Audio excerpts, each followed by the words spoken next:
우리 옆에 계시는 분들하고 한번 인사 한번 나눌까요? 창조세계의 질서를 보존합시다. 이러니까 좀 어렵습니까? 지구를 지킵시다. 우리 지구 특공대도 아니고 지구를 지키자고 하니까 여러분 조금 마음에 여러 가지 생각이 들 수 있는데, 오늘은 한국 교회가 환경주의를 제정하고 41주년이 되어지는 때입니다. 여러분, 이 환경주의를 지켜온 지가 벌써 41주년이에요. 한국 교회가 하나님이 허락하신 이 창조 세계의 질서를 잘 보존하고 이 아름다운 지구를 우리 다음 세대에게 물려주기 위하여서 환경 보존과 하나님의 뜻을 실천하는 것을 지식과 이론만이 아니라 삶으로 실천하기 위해서 제정한 주일이 오늘 환경주일입니다. 하나님은 이 세상을 창조하시고 이 세상을 보시면서 감탄하셨어요. 경탄하셨어요. 너무 좋았어요. 심히 좋았더라. 그 아버지의 마음이 그냥 저절로 묻어나는 표현입니다. 그리고 하나님은요, 제일 마지막에 우리 인간을 창조하시고 우리에게 이 아름다운 지구를 선물로 주셨어요. 다스리고 그 안에 온갖 하나님이 디자인하신 복들을 누리며 살라고 우리에게 허락하신 겁니다. 그런데 우리 인간이 이것을 이제까지 잘 사용해 왔는데 19세기 산업혁명이 일어나면서부터 개발과 인간의 인류의 행복이라는 미명 아래 이 자연세계를 훼손하기 시작했습니다. 그래서 이 자연세계가 여기저기 상처를 입고 그 상처난 증거들을 우리에게 보여주고 있는데, 지난 5월에 여러 번 일어난 지구촌의 여러 이야기들 한번 머릿속에 떠올려 보십시오. 일어나지 않아야 될 일들이 일어나고 있다는 것입니다. 오세아니아 섬나라 파푸아뉴기니에 여러분 산사태가 일어났는데 3개의 마을이 매몰됐다고 합니다. 여러분, 몇 집이 아닙니다. 마을이 3개가 매몰되어 버렸다라는 거예요. 그리고 이 5월 달은요, 건기라고 이야기를 합니다. 우기 때는 산사태가 비가 많이 내리니까 그럴 수 있는데, 건기는 비가 안 내리는 때입니다. 그런데 폭우가 쏟아져 가지고 산사태가 일어나고 마을이 3개나 매몰되어져서 몇 사람이 지금 죽게 될 것인지 예측이 되지 않는다고 이야기를 합니다. 저 브라질 남부지방에는요 3일 동안 폭우가 내렸습니다. 그런데 이 폭우 양이 얼마나 많았는지요, 이 남부지방에 지금 3주째 홍수가 해결되지 않고 있습니다. 핀란드에서는요 추운 나라니까 우박이 내릴 수도 있겠다 싶은데, 이 여름에 우박이 내렸는데 골프공처럼 큰 우박들이 떨어집니다. 근데 이런 우박이 떨어지고 나면 그 다음에 비가 안 내리잖아요. 보통은 비가 내려도 그 우박이 다 녹아지지 않겠습니까? 근데 우박이 떨어지고 난 다음에 비가 막 내렸는데 이 우박이 다 녹지 않아 가지고 얼음 덩어리가 발목까지 차오르는 이 물 위에 둥둥 떠다니는 이런 현상이 발생하게 되어졌어요. 이것만인가요? 곳곳에 우리 주변의 나라들에 들려오는 지진, 그리고 산불, 여러 가지 자연 재앙의 이야기들을 우리가 들어보면 분명히 우리가 살아가고 있는 이 아름다운 지구가 상처를 입고 있고 훼손되어 가고 있다는 이 마음을 지울 수가 없습니다.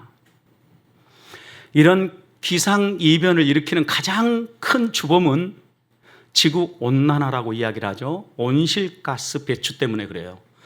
온실가스에 여러 가지가 있는데 그 여러 가지 온실가스 가운데 가장 큰 영향력을 미치는 것은 이산화탄소라고 이야기를 합니다. 이산화탄소는 탄소가 배출되어져서 산소하고 만나면 이산화탄소가 되는 겁니다. 근데 이런 일이 어떤 일이 있냐면, 여러분 오늘 기후 미식에 대해서 여러분에게 설명을 드렸는데, 우리가 음식물을 먹는 것은 탄소 덩어리를 먹는 겁니다.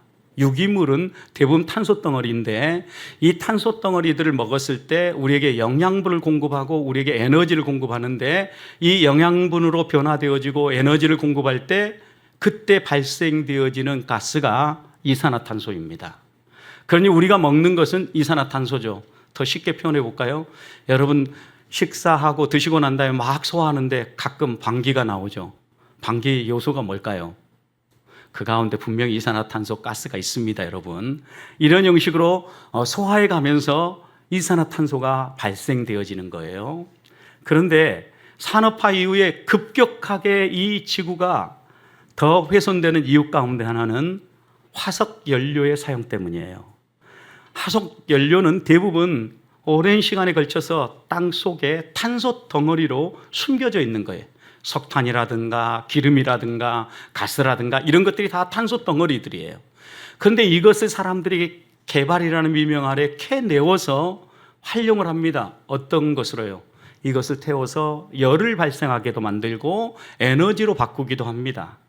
여러분 우리가 살아가는 이 환경을 보십시오. 이런 화석 연료의 도움 없이 밝힐 수도 없고 시원하게 할 수도 없고 선풍기를 돌 수도 없어요. 그러다 보니까 산업화 이후에 인간의 편의성과 행복이라는 미명 아래 화석 연료들이 반복되어 개발되어지고 사용되어지면서 이산화탄소가 가득 채워지기 시작한 거예요. 그런데 이 이산화탄소를 잡아먹는 좋은 식물이 있는데 나무들이에요. 나무들은 이 이산화탄소를 먹으면서 광합성을 해서 산소를 배출해내지 않습니까? 그래서 지구를 푸르게 만들어야 되고 나무를 많이 심자라고 말씀하는 이유예요. 여러분 그런데 보십시오. 우리가 지금 경계해야 될 것은 아예 하지 말자는 건 아닙니다. 우리가 이 땅을 살아가는데 안 먹을 수 없고 또 화석 연료의 도움을 받지 않을 수가 없어요. 그런데 지난해 지구의 평균 온도를 산업화 이전과 비교해서 측정해 보니까 평균 1.4도가 올랐다고 합니다. 그런데 1.5도가 경계선이라고 이야기를 합니다. 이분들은 전문 용어로 티핑 포인트라고 이야기를 합니다. 티핑 포인트라는 것은 더 이상 인간이 아무리 노력을 해도 변화가 일어나지 않는 시점을 티핑 포인트라고 하는데 지구의 평균 온도가 1.5도가 올라가면 더 이상 아무리 우리가 애를 써도 변화가 일어나지 않는다라는 거예요. 그런 점에서 많은 지구 환경을 연구하는 학자들 또 우리 그리스도인들 가운데 하나님이 주신 창조 세계 질서를 고민하시는 분들은 지금 살아가는 이 시기가 우리에게 있어서 하나님이 주신 이 창조 세계를 보존할 수 있는 마지막 때다. 11시 59분이다. 이렇게 표현들을 합니다. 이런 표현을 하는 데에는 여러분 생각해 보십시오. 가장 우리의 생활 가운데 반복되어지는 대먹임 효과가 있는데 우리의 편리함을 위해서 탄소를 많이 사용하다 보니까 탄소 배출로 말미암아 지구의 온도가 상승합니다. 지구의 온도가 상승하니까 또 우리가 이 온도 상승을 좀 더 낮추기 위해서 우리의 삶의 편리함을 위해서 탄소 사용을 더 하는 거예요.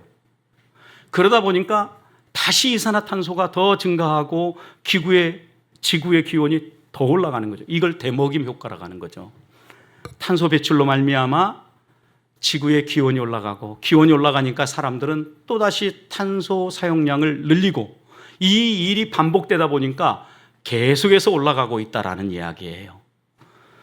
여러분 언젠가 뉴스에 갑각류, 해양에 있는 갑각류 가운데 어린 개들의 껍데기가 형성되지 아니하고 막 투명한 채로 개들이 생산되어지고 잡힌 것들 본 적 있죠, 여러분?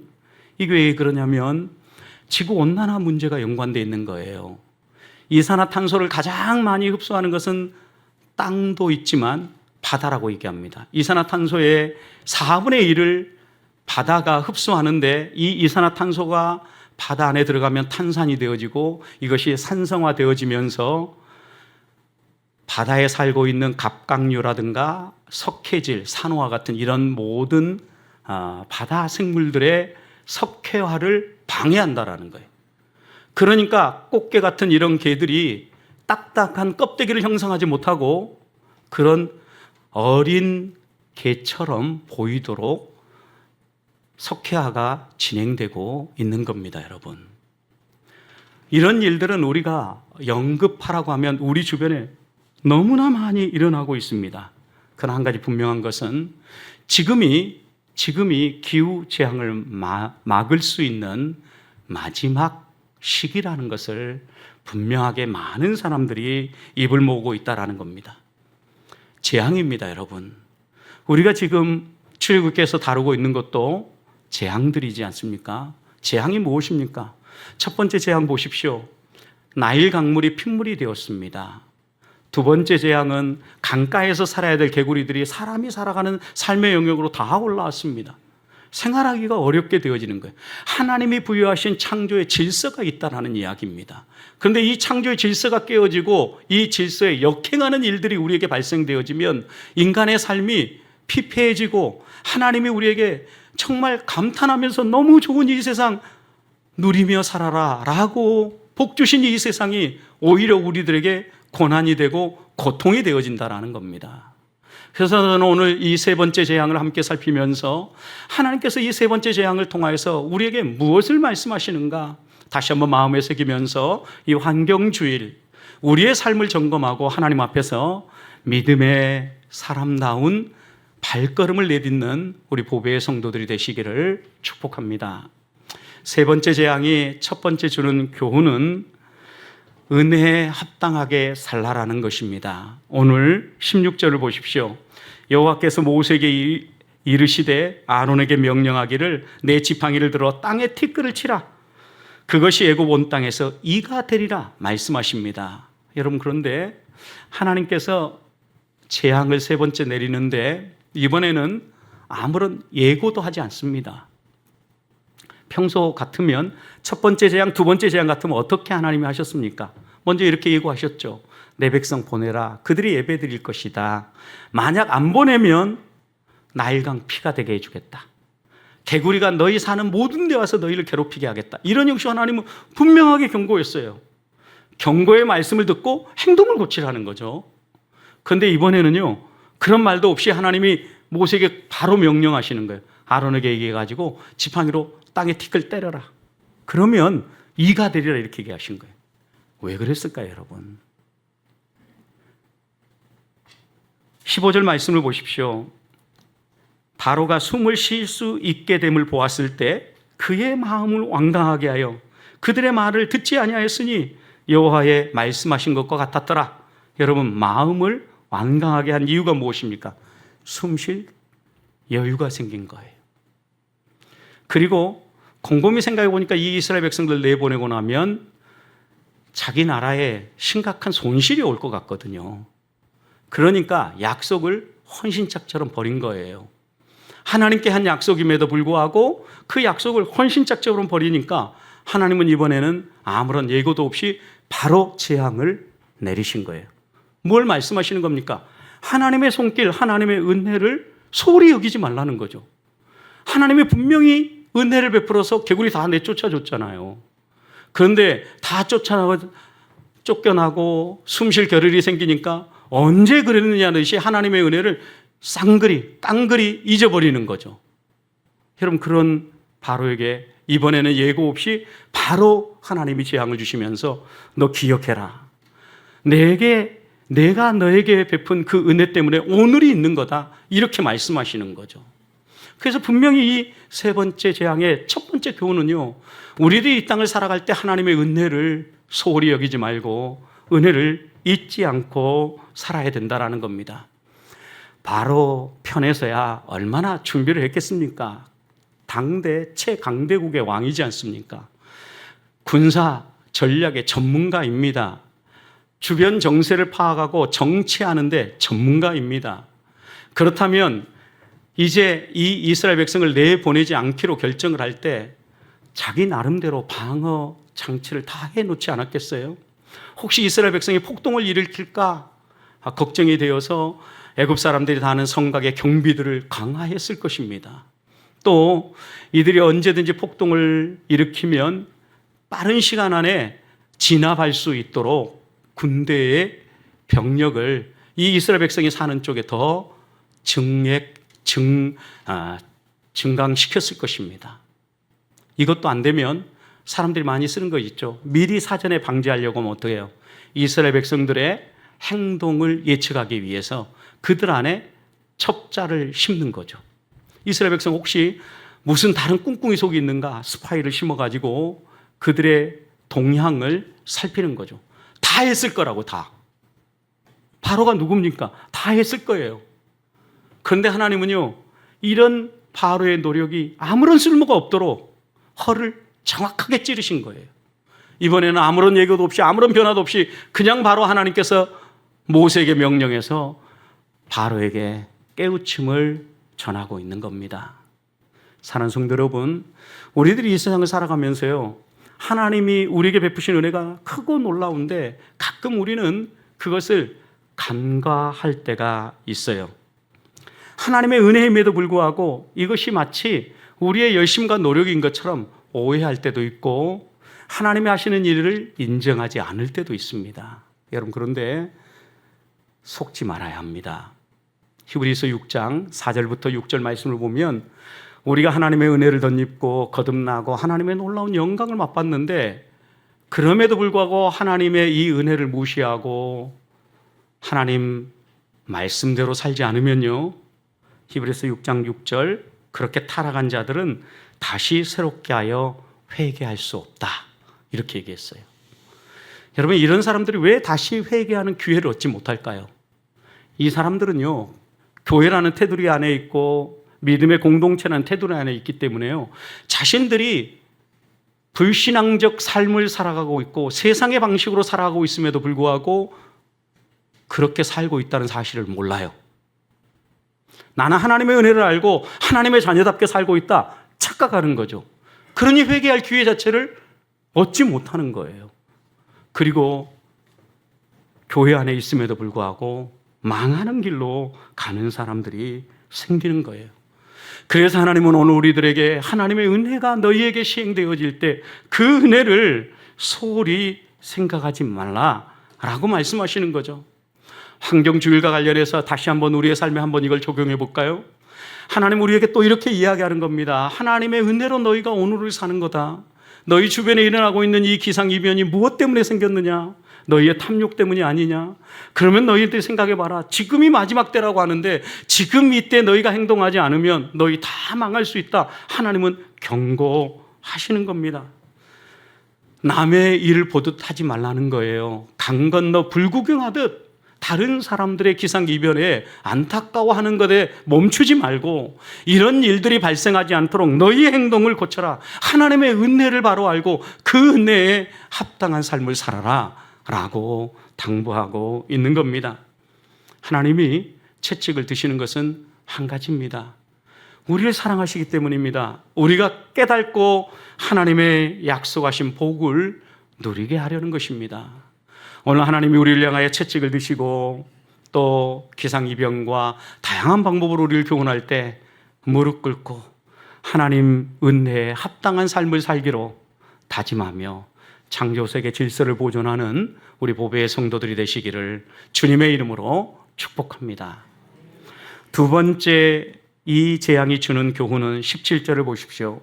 그들이 그대로 행할새 아론이 지팡이를 잡고 손을 들어 땅에 티끌을 치매 애굽 온 땅의 티끌이 다 이가 되어 사람과 가축에 올랐다. 기어 올랐다라는 거죠. 여러분, 실제로 이제 모세가 하나님의 명령대로 행합니다. 아론이 땅에 티끌을 때렸습니다. 그랬더니 그 티끌이 전부 다 뭐가 됐어요? 이가 됐어요. 이가 가만히 있으면 상관없는데 이 이가 어디로 기어 올랐어요? 사람에게 오르고 짐승들에게 기어 올랐어요. 여러분, 이것은 가벼운 재앙 같기도 하고 뭐 별거 아닌 것 같기도 한데, 그럼 저는 이 생각을 하는 순간 갑자기 불현듯 어렸을 때 경험이 확 떠올랐습니다. 어떤 경험? 내복에 여러분 이가 한 마리 두 마리만 있어도 얼마나 가려워가지고 옷 다 벗어가지고 찾아서 결국은 그거 잡을 때까지 잠을 못 잤잖아요. 그런데 이거 한두 마리가 아니에요, 여러분. 지금 땅에 티끌 때리는 순간 이게 다 이가 됐어요. 근데 이 티끌 먼지는요, 우리가 티끌 먼지라고 이렇게 하니까 이렇게 표현하지만 이건 성경에서 표현할 때 하나님이 흙으로 사람을 지으실다라고 말씀하실 때도 바로 그 흙이에요. 여러분, 이 지구상에 흙이 없는 곳이 있어요, 없어요? 없어요. 다 있어요. 그러면 여러분, 애굽 전역에 이 재앙을 피할 곳이 있을까 없을까요? 없어요, 여러분. 눈에 보이지 않는 먼지까지 다 이가 돼가지고 이게 바닥만 있었으면 좋겠는데 이놈들이 다 기어오른다는 생각만 해도 뭐 끔찍한 생각이 막 드는 거예요. 여러분, 그런데 이게 짐승까지. 그러니 이 재앙은요, 결코 가벼운 재앙이 아니에요. 근데 여기에서 우리의 초점을 우리가 괴롭고 힘든 것에 초점을 둘 게 아니라 이 재앙의 핵심은 무엇이 지금 변하고 있는가를 봐야 됩니다. 무엇이 변했어요? 땅의 티끌이 뭐로? 이로. 여러분, 애굽 사람들은요, 이를 섬기는 신은 없었어요. 이가 신으로는 없었는데 땅을 섬기는 신이 있었어요. 땅을 섬기는 신인데, 게부라는 신인데, 이 게부는 이 땅이 이 게부라는 신의 몸이라고 생각을 했어요. 그래서 밀이 자랄 때 게부의 갈비뼈에서 밀이 자란다. 게부의 등 위에 나일강에 물이 떨어지니까 거기에 열매가 맺힌다. 이렇게 노래할 정도였어요. 그러니까 그들은 땅이 생명을 공급하고 풍성한 양식을 준다라고 이렇게 믿고 있었던 거예요. 그런 땅을 하나님이 치시니까 그 땅이 사람을 괴롭히고 사람을 힘들게 하는 이가 된 거죠. 아무런 도움이 안 되고 사람의 피를 빨고 사람을 힘들게 하는 그런 존재가 되어버린 거예요. 여기에 사용되는 이라는 단어는 히브리어에 한 번밖에 쓰이지 않았어요. 구약에서 키님이라는 단어인데, 그래서 학자들마다 번역을 어떻게 할까 고민이 많아요. 근데 우리 성경은 이라고 번역했는데, 뭐 목이든지 아니면 톡 쏘는 지벼룩이든, 어떤 사람들은 뭐 독충이다, 해충이다, 뭐 다양하게 구더기다, 뭐 이렇게 해석을 하는데, 여러분 다 이런 해석을 내려놓고 이라고만 생각해도 이 땅이 이가 되었을 때 얼마나 우리 인간에게 피해가 크고 어려울 건가를 생각하게 하는 재앙이에요. 여러분, 이 얘기는 또 이런 얘기죠. 왜 이 재앙이 주어졌습니까? 하나님의 은혜를 망각하고 숨 쉴 겨를이 있을 때 자기 마음대로 행동한 누구 때문에? 바로 때문에. 인간 때문에 일어난 거예요. 여러분, 우리가 하나님의 은혜를 무시하고 우리 마음대로 잘못 살면 하나님이 주신 축복의 땅이 뭐가 된다? 우리를 고통스럽게 만드는 현장이 되어진다라는 거예요. 여러분, 인간이 범죄하니까 땅이 저주를 받고 땅이 가시와 엉겅퀴를 내기 시작하지 않았습니까? 우리가 하나님 앞에서 어떻게 살아가느냐, 하나님과 어떤 관계를 맺느냐는요, 이 땅에 지대한 영향력을 미치게 되어 있다는 거예요. 여러분, 우리가 저 땅은 더러운 땅이야 라고 얘기할 때 왜 그 땅을 더럽다라고 이야기를 합니까? 그 땅에 사는 사람들이 죄를 짓고 더러운 행동을 하기 때문에 더러운 땅이라고 하는 거죠. 그 사람의 행동이 그 땅에 영향력을 미친다라는 거예요. 솔로몬이 하나님을 열심히 섬기고 하나님을 영화롭게 하기 위하여 성전을 건축했습니다. 성경 낙성식을 드렸습니다. 하나님께 온갖 영광을 돌리며 예배를 드렸습니다. 하나님께서 그때 솔로몬에게 약속의 말씀을 주셨습니다. 역대하 7장 14절. 내 이름으로 일컫는 내 백성이 그들의 악한 길에서 떠나 스스로 낮추고 기도하여 내 얼굴을 찾으면 내가 하늘에서 듣고 그들의 죄를 사하고 그들의 땅을 고치리라. 그들의 무엇을 고쳐줘요? 땅을. 어떻게 하면요? 하나님 앞에서 교만하게 행동하지 말고, 하나님 앞에서 너가 모든 걸 다 한 것처럼 착각하지 말고, 하나님 앞에 부복하고 고집 부리지 아니하고 하나님의 말씀에 순종해서 겸손히 하나님을 의지하면 너의 죄를 사해 줄 뿐만 아니라, 얼굴을 찾으면 그런 의미죠. 너의 죄를 사해 줄 뿐만 아니라 너가 사는 땅도 고쳐주리라. 여러분, 우리가 살아가는 이 지구가 생명력을 회복할 수 있는 길이 어디 있냐라는 거죠. 우리 그리스도인들이 하나님과 바른 관계를 맺으며 하나님의 은혜에 합당한 삶을 살아가는 거예요. 여러분, 그래서 이 세 번째 재앙은 분명히 두 번째 이렇게 교훈하는 겁니다. 너희들 바로 살아라. 너희 때문에 땅이 저주받는다. 땅을 저주할 만한 삶을 살지 말아라. 분명하게 교훈하는 겁니다. 성도 여러분, 우리가 하나님 앞에서 어떻게 살아야 우리 이 지구가 아름다운 모습으로 우리 후손들에게 잘 전달되어질 수 있겠습니까? 하나님 앞에서 우리 자신이 어떤 존재인가를 잊지 마십시다. 하나님의 손길이 드러나면 하나님 앞에 겸손히 부복하는 사람이 이 하나님의 은혜를 알고 살아가는 사람입니다. 구약의 왕들을 보십시오. 그들의 잘못을 깨닫고 하나님 앞에서 그들이 잘못 가고 있는 사실들을 깨달았을 때 공통점이 있었습니다. 그들은 옷을 찢었습니다. 죄 더미에 무릎을 꿇었습니다. 죄를 무릅쓰고 하나님 앞에 회개합니다. 금식합니다. 하나님, 저는 아무것도 아닙니다. 저는 연약한 존재입니다. 긍휼을 베풀어 주시옵소서 기도했던 겁니다. 그렇게 긍휼을 구하고 무릎 꿇어 구하는 백성들마다 하나님이 위로해 주셨고 살려주셨고 생명을 연장해 주시는 놀라운 은혜를 베풀어 주지 않으셨습니까? 뭘 말씀하시는 겁니까? 겸손하라는 겁니다. 하나님 앞에서 하나님의 뜻이 분명하면 부복하라는 것입니다. 한 주간 살아감에 있어서 다시 한 번 더 이 땅이 저주받지 않도록 하나님 앞에 부복하고 하나님의 뜻에 순종함으로 우리의 삶으로 말미암아 이 지구가 더 아름답게 가꾸어지고 하나님의 영광이 드러나는 삶을 살아가는 우리 보배의 성도들이 되시기를 주님의 이름으로 축복합니다. 세 번째, 이 재앙이 주는 교훈이 또 있습니다. 18절을 보십시오. 요술사들도 자기 요술로 그같이 행하여 이 일을 생기게 하였다. 그러나 생기게 하려고 했지만 못했다라고 기록합니다. 여러분, 아마도 바로가 야, 너희들 또 와서 한번 이렇게 해봐라 라고 얘기했는데 아무리 그들이 땅을 때리고 또 쳐도 그 티끌이 이가 되지 않는 거죠. 그때 바로가 야, 이런 것도 못하냐? 아마도 이 정도 말을 했던 것 같아요. 그 다음 19절 보십시오. 그러자 책망을 하는 그 바로에게 요술사들이 대답합니다. 요술사가 바로에게 말하되 이는 무엇이다? 하나님의 권능입니다. 이 얘기는 뭐예요, 여러분? 우리가 할 수 없는 일입니다. 이건 신들이 할 수 있는 일입니다. 이제 더 이상 우리는 따라갈 수 없어요. 라고 이 요술사들이 인정한 거예요. 적어도 자신들은 따라할 수 없는 위대한 능력, 신의 능력이 나타났다라는 것, 이것에 대해서는 인정한 거예요.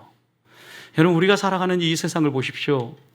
하나님이 창조세계의 자연 질서를 부여하시고 그것을 지켜주지 않으면 우리가 살 것 같습니까? 지구의 자전과 공전 속도, 여러분 다 지구과학 시절에 다 배우고 그러셨죠? 중고등학생 시절에.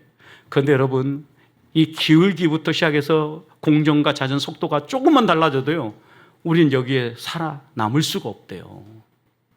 하나님이 정확한 기울기에 그만큼 회전하도록 지으셨기 때문에 우리가 이렇게 땅에 발을 딛고 살아가는 거예요. 하나님이 창조세계 질서를 보존해주고 있기 때문에 우리가 이렇게 살아갈 수 있다는 이야기예요. 하나님의 손길은요, 수도 없이 나타나요. 우리의 일상 가운데 하나님이 내 삶에 찾아오셔서 행하셨다라고 간증할 만한 일들이 얼마나 많아요. 특별히 연약한 환경 가운데 있는 지체가 회복되어지고 일어나는 걸 보면서 하나님이 하셨다라는 거 우리가 깨닫잖아요. 의료진들의 손길만이 아니에요, 여러분.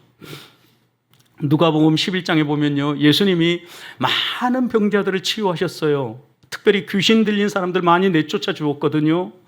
그러니까 사람들이 뭐라고 얘기를 했냐면 귀신 내쫓는 거 보니까 너무나 신기하고 너무나 능력이 있어 보이거든요.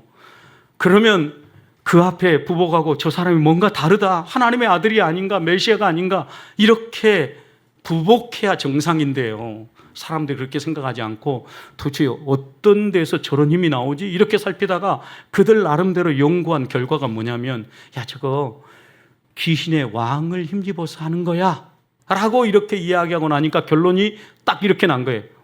그러면 귀신 들렸네. 소문이 그렇게 난 거예요. 예수님이 귀신의 힘을 힘입어서 귀신 들려서 미쳐서 사람들을 고친다, 이렇게 소문이 난 거예요. 여러분, 그때 우리 주님이 누가복음 11장 19절 20절 보면 이렇게 묻습니다. 내가 바알세부를 힘입어서 이렇게 귀신을 내쫓는 거라고 하면 너희 아들들은 누구를 힘입어서 그런 일들을 하느냐? 그럼 교회 안에 이런 일들이 그 당시에 죽게 하는 일들이 있었다는, 그럼 니네 아들들은 누구를 힘입어서 그렇게 하는데? 라고 반문하면서 그 다음 20절에 이렇게 짚습니다. 내가 만일 하나님의 힘을 힘입어 귀신을 내쫓는 거라면 하나님 나라가 이미 이 땅에 임했느니라. 사랑하는 성도 여러분, 우리 주님은 하나님의 아들로서 귀신들을 내쫓고 하나님이 하실 수 있는 일들을 행하시면서 이 땅에 하나님 나라를 가져오신 분입니다. 우리에게 하나님 나라가 어떤 것인가를 실제로 경험하도록 하기 위해서 하나님은 하나하나 보여주신 겁니다. 다른 건 다 흉내내도 흉내낼 수 없는 것이 있다는 겁니다. 여러분, 우리의 삶도 보십시오. 안 믿는 사람들이 우리 흉내내고, 우리가 구제하면 같이 구제하고, 우리가 선한 행동하면 선한 행동하고 다 흉내냅니다. 그런데 여러분, 흉내내지 못하는 게 있습니다. 그것이 무엇입니까? 하나님을 예배하는 것입니다. 여러분, 우리가 거듭나서 하나님을 예배하는 것은 우리 안에 새로운 본성이 생겼기 때문이에요. 부패한 본성이 사라지고 거듭난 본성이요, 하나님을 바라보게 만들고, 이 작은 변화가 우리의 성품을 바꿔놓고 우리 행동을 바꿔놓고 그 행동이 선한 삶으로, 이웃을 돕는 삶으로, 섬기는 삶으로 우리를 바꿔가고 있는 겁니다. 아무리 세상 사람들이 우리가 선을 행하고 우리가 좋은 일 한다고 해서 따라해도 그들의 속은 바뀔 수 없는 거예요. 왜요? 거듭나는 일은 물과 성령으로만 하나님이 하시는 일이기 때문입니다. 우리는 이런 놀라운 변화를 경험한 하나님의 사람입니다. 다른 사람 볼 일 없습니다. 나를 보면 하나님이 어떤 분인가를 느낄 수 있습니다. 나의 일어난 변화를 보면서 하나님의 행하시는 손길에 감사하십시다. 그리고 하나님의 행하신 일에 감사하면서 우리의 작은 행동이라도 하나님 앞에서 하나님이 하셨습니다 라고 영광을 돌릴 수 있도록 삽시다. 그것이 무엇입니까? 여러분, 우리의 내면의 변화가 우리의 행동의 표현이 되어져서 우리 이웃들을 풍요롭게 만들고 우리 이웃들을 행복하게 만들어주는 거예요. 이것을 환경주의가 적용해서 다시 한 번 더 묵상한다면, 아무리 우리가 살아가는 이 지구가 마지막 티핑 포인트에 다가왔고 더 이상 회복 불가능한 시점을 맞이하고 있다 할지라도, 우리 그리스도인 한 사람 한 사람이 하나님이 우리에게 부여하신 청지기의 사명을 기억하고 창조세계 질서를 보존하면 하나님이 이 지구를 서서히 회복시켜 주실 거라는 믿음을 갖는 것입니다. 한 주간 육류를 먹지 않고 채소만 먹을 거 생각하니까 마음이 좀 불편할 수도 있습니다. 그런데 그렇게 해봅시다. 그리고 한 주간 여러분들의 이 음식 먹는 것, 딱 먹을 것만 전략하고, 또 음식물 쓰레기도 줄이고 노콜푸드 선택하고, 이런 일들이 그다지 큰 영향력이 미치지 않을 것처럼 느껴질 수도 있습니다. 여러분, 그런데 하천이 모이면 강을 이루고 강이 모이면 큰 바다를 이룹니다. 우리 보백교회 성도들 한 사람 한 사람이 힘을 모으기 시작하면 하나님께서 이 창조세계의 질서를 보존하는, 회복하는 이 놀라운 하나님의 원대한 계획을 또다시 시행시키시라고 믿습니다. 이 믿음을 가지고 한 주간 주의 성품을 본받고 거듭난 하나님의 자녀답게 믿음 안에서 살아가시기를 주님의 이름으로 축복합니다.